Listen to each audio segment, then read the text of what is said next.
So in this clip, we're going to see Piers Morgan interviewing Professor Jiang almost to the point where he leaves him so stunned with the things that it is that he predicts and the reasoning behind it that Piers Morgan almost kind of dismisses what Professor Jiang says. But keep in mind, this is an individual who has predicted multiple things in the past and been right on all of them. As usual, let's watch the clip in full. I'm going to hold my perspective, my thoughts, and my commentary towards the end, and then I'll come back to you guys then. Let's get into it. Professor Jang is a game theorist, best known for his popular predictive history YouTube channel, where he applies his systems of analysis to the past in order to predict the future. Back in 2024, he predicted that Trump would win the presidency, that Trump would go to war with Iran, and that the US would lose that war. Must have sparked a flurry of interest in both his work and his rather colourful adjacent opinions. Professor Jang joins me now. Professor Jang, thank you very much indeed for joining me on Uncensored. Hi, Piers. Let me start with these three big predictions, because you've been proven obviously completely right about two of them, and the third one is now unfurling before our eyes. Are you confident that you'll be proven right with the third prediction, that Iran ultimately will prevail in this war? Right. So right now, the United States and Iran are fighting a war of attrition. The United States is trying to degrade Iran's military capacity, and Iran is trying to strangle the world economy. And it turns out that Iran is putting a lot of pressure on the GCC. And I think at the end of the day, the United States will be compelled to send ground forces. Once the United States sends in ground forces, there's no turning back. It's all in. The sunk cost fallacy kicks in. It'll be another Vietnam for the United States because Iran is a mountain fortress. And the United States right now doesn't have the manpower, the manufacturing capacity, and the political will to fight a long war of attrition on the ground in Iran. Right. So I think because of what you've said at the end there, it's highly unlikely that Trump would commit ground forces because he's always pledged not to. And I think he would see the inherent danger of that. So if he doesn't commit ground forces, how do you see this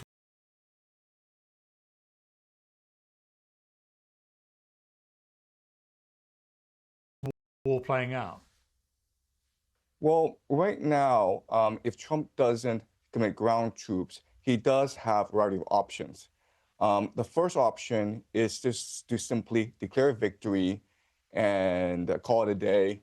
Unfortunately, the problem with that is that US bases are still exposed, the GCC economies are still under pressure, the Strait of Hormuz is still closed, and there are no signs that Iran is interested in peace negotiations.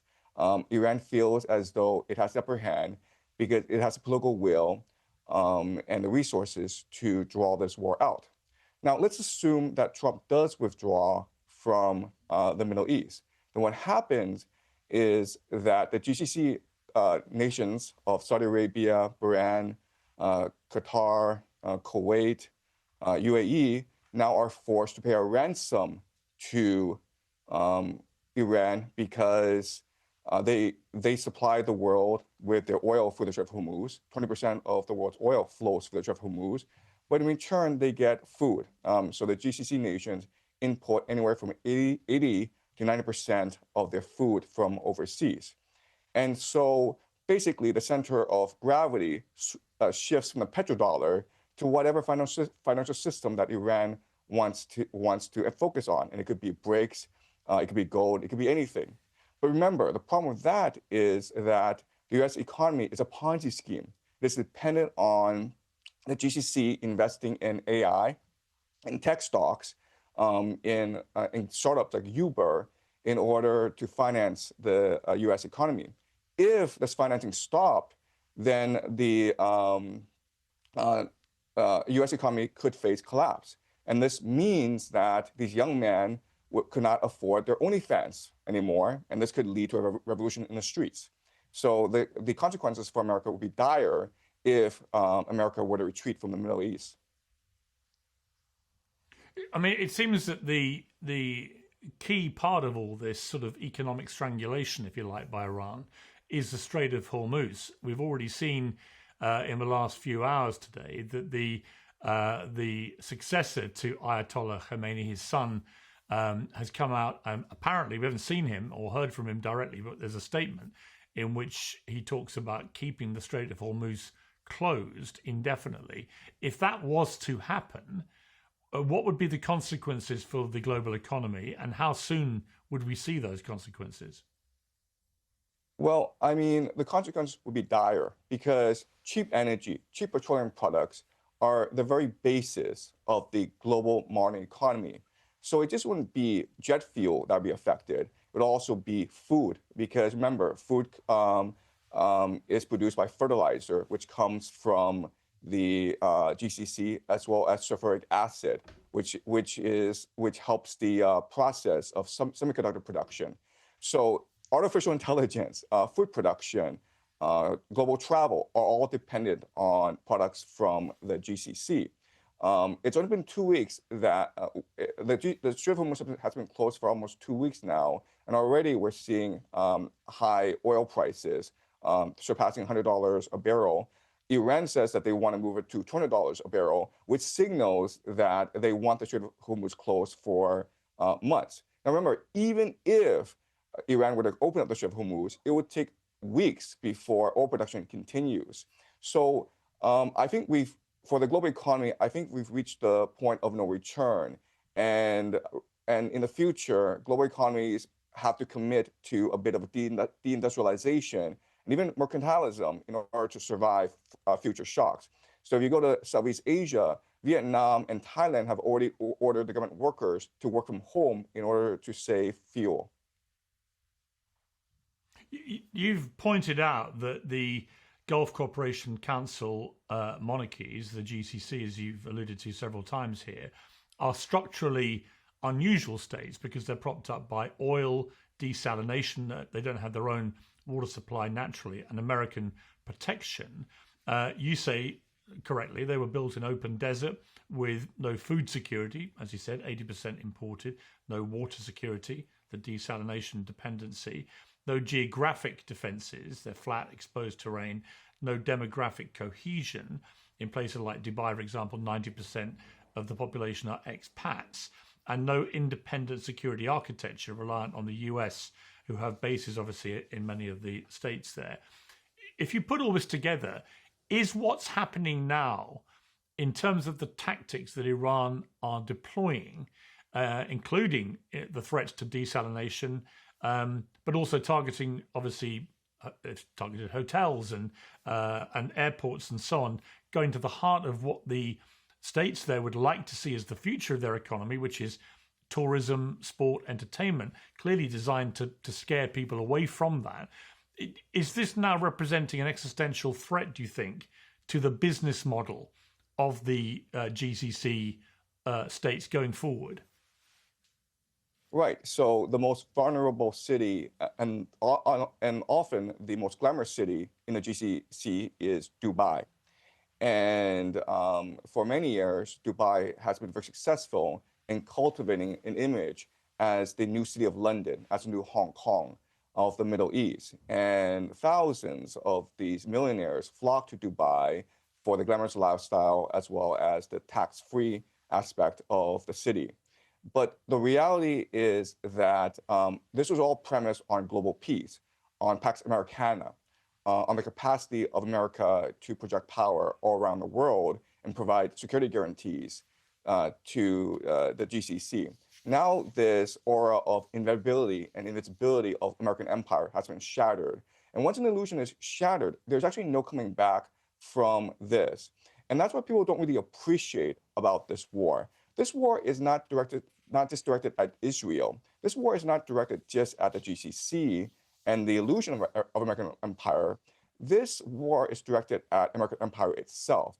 And what people don't appreciate is the eschatological aspects of this war, in that Iran sees a moral duty, a moral imperative from God to destroy the great Satan, which is the American empire. And the base of the American empire, of course, is the global economy. Right. At the heart and the head of the American economy is the president of the United States. You've argued that Trump is not the most powerful person in America, and you've inferred that actually the real power base is Israel. Explain that. Right. So I actually don't say the real power base is Israel. What I say is that the real power base are a collection of secret societies that have an eschatological view of this war. And these secret societies include the Freemasons, which are now called the Rosicrucians and the Knights Templars. They include Jewish organizations called the Sephardim Frankists, who are embedded in religious movements called Shabbat Lubavitch. And then you have the Jesuits. You have a collection of secret societies. And they believe that a war in the Middle East would start a process that would culminate in the end times and the return of Jesus, the arrival of the Jewish Messiah, the building of a one world government. They have different eschatologies, but a lot of their time frames do align. So where they converge is that there has to be a war in the Middle East to kick things off. This war in the Middle East will lead to the defeat of the American Empire, and this will lead to the culmination of the Greater Israel Project, where Israel is able to control the Middle East from the Nile to the Euphrates. Once the Greater Israel Project is in place, it will transform into the Pax Judaica, which is an AI surveillance state. This will eventually lead to the war of Gog and Magog, the destruction of the Al-Aqsa Mosque and the building of the Third Temple, the return of the Jewish diaspora to Jerusalem, and the arrival of the Jewish Messiah or the Antichrist. So they have the scripted out. And unfortunately, a lot of world events are conforming to this script. Right. I mean, a lot of people say a lot of what you've just said is a load of fantastical baloney and driven by anti-Semitic tropes. What do you say to that? Look, I completely sympathize with this argument. 5 years ago, I would have said the same thing about this sort of argument and thinking. So what I do is predictive modeling, okay? Meaning that I'm going to throw some theories out there. And then based on these theories, I'm going to extrapolate into the future and see what the predictions are. If these predictions are correct, then my theories ought to have some legitimacy. Now, when I teach, I don't engage in historical analysis. I engage in speculative analysis. And so in 2024, 2 years ago, I did say that this war in Iran would happen, and I provided a lot of my analysis. And a part of my analysis that's very important is the eschatological analysis, meaning that Christian Zionists control the United States. There's a preacher called John Hagee who runs an organization called Christians United for Israel, which has about 7 million members. Christian Zionists are heavily embedded in the national security apparatus and in the Pentagon. There's reporting that U.S. commanders have told their troops that this is a war to bring back Jesus and to be not afraid. So that's my argument. Like, I don't want to believe this, but because this war in Iran is happening, I'm forced to conclude that some of my speculative analysis has validity. Otherwise, well, I think to be honest, I think the word speculation doesn't quite do it justice. I mean, look, there's no doubt your predictions so far have been proven to be uncannily accurate in relation to Trump winning and then going to war with Iran. But I think the idea that this is all part of a plot to bring back Jesus Christ, look, there might be some people out there that carry such a phrase. I think it's highly unlikely, unless any evidence emerges to the contrary, that they are current commanders in the United States military. But Professor Jiang, you have a big following. Lots of people are interested in your predictive analysis. It's good to have you on Uncensored. Thank you very much. Thanks, Piers. So I want to ask you guys' opinion. Is it just me, or does it look like Piers just completely dismissed everything that it is that Professor Jiang just brought down and just said? Let me know in the comment section if I've got it wrong, or if I've got it right. Because to me, it genuinely looked like Piers Morgan just completely shut down and dismissed what it is that Professor Jiang just said. And that to me is quite disrespectful. And the reason as to why is because Professor Jiang has a massive following, because even the analysis that it is that he's given throughout this war, a lot of the things, they are lying. A lot of the things that he said have come true. So I'm just really curious as to why Piers would take the angle and the narrative that it is that he just tried to take, asking the question about saying people would say it's baloney and anti-Semitic tropes and whatnot. It's not. He's a professor and he's leveraging and utilizing data to be able to take a look at the analysis, and then he forms his decision from there. I don't understand why Piers would do that. I think it was really quite rude. Like I said, very, very, very dismissive and completely unnecessary. I genuinely don't understand why Piers took that angle on things. Now, I have a few reasons and ideas in my head. Idea number one, could it just be the fact that it is that Professor Jiang, in what he said America would lose this war, and Piers Morgan is an extension of Donald Trump, of the MAGA messaging. So because of that, he has to shut down Professor Jiang, because Professor Jiang has a massive following all around the world. Trust me, I'm one of them. I watch his videos, I watch his content and his analyses. I do. But is that the reason as to why? Because like I said, why would you invite a guest on there that has been right so many times, that has been right about most things thus far, and his final piece of analysis that America would lose this war, there is literally reporting and conversations and talks that America are not doing as good as they're trying to insinuate to the rest of the world. Because like I say on this channel so many times, what is winning this war? What does that look like to America? Because winning to Iran is just surviving, continuing to fight, which they are doing very well right now. They are doing that very well.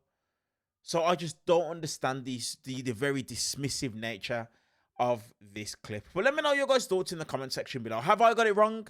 Have I thought about it wrong? Am I looking at it the wrong way? Let me know your guys' thoughts down in the comment section below. And while you guys are down there, do me a favor, hit the thumbs up button, hit subscribe, and hype this video up so we can get it in front of as many people as possible.